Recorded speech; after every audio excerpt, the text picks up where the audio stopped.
We do not have empty space between us. We have energy. We have electromagnetic energy.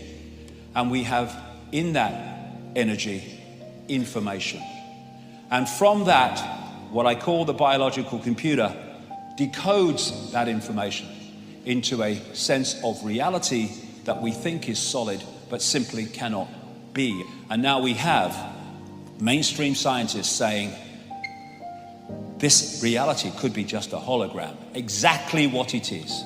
Nikola Tesla, the genius from which so much came, he could see beyond the physical that we perceive. And he said, the day science begins to study non-physical phenomena, it will make more progress in 1 decade than in all the previous centuries of our existence. Why? Because you go to the source of the reality instead of the decoded expression of that reality.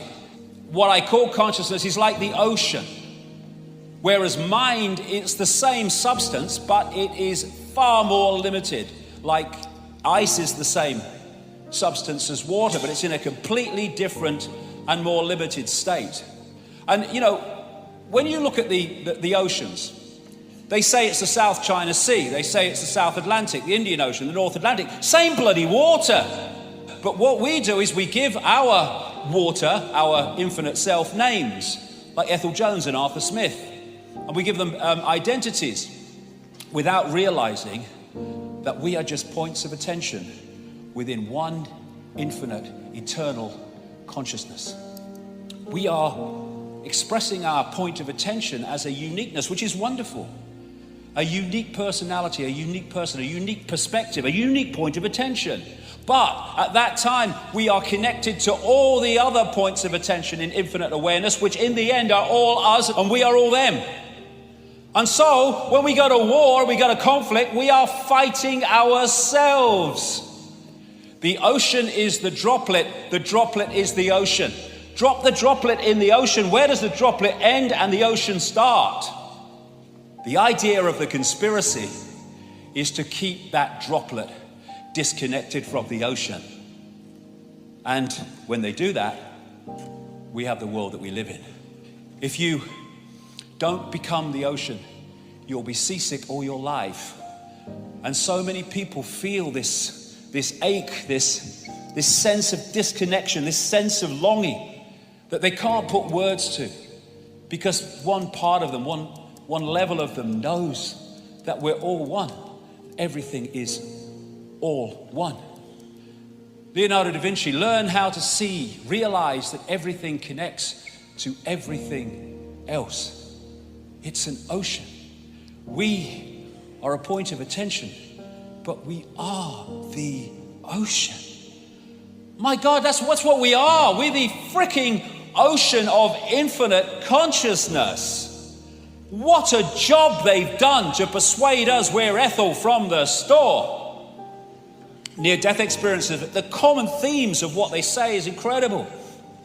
How they leave the body and suddenly past, present and future are all happening at the same time, in the same moment. How they have multiple levels of awareness at the same time. In the body they had one level of awareness, because the body focuses us in these frequencies, locks us in like a computer. The fear of death comes from the ignorance of life. There is no death. There's just a removal from the vehicle into consciousness, in awareness of itself again.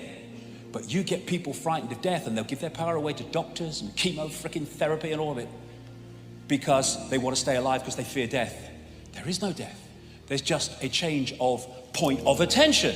So we have a visible universe, that which we can see, and we have an invisible universe, which is everything else.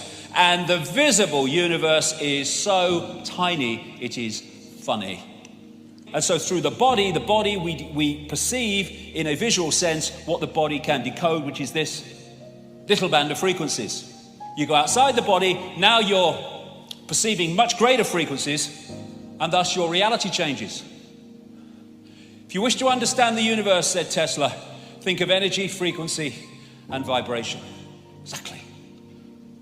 So, our point of attention holds us in this reality, unless we're open to consciousness.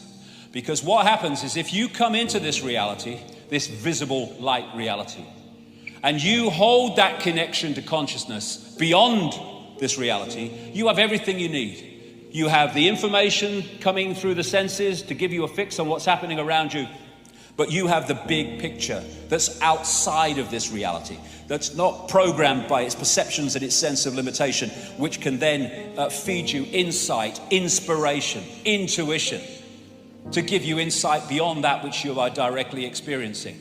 But you get disconnected from that, big problem. You're now trying to get your entire fix on reality from the reality you are in.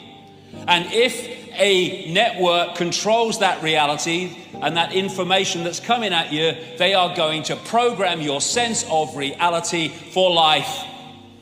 And so in this world, there are people in the program who are only getting that sense of reality, and then there are people who've opened their minds and opened their hearts who are accessing another sense of reality, and these people call these people mad and crazy and dangerous. Yes, they are. They're dangerous to the prevailing program. So what is the universe? It is information. Information decoding information. And form is information. Our base state is awareness. Doesn't have form, it's just awareness.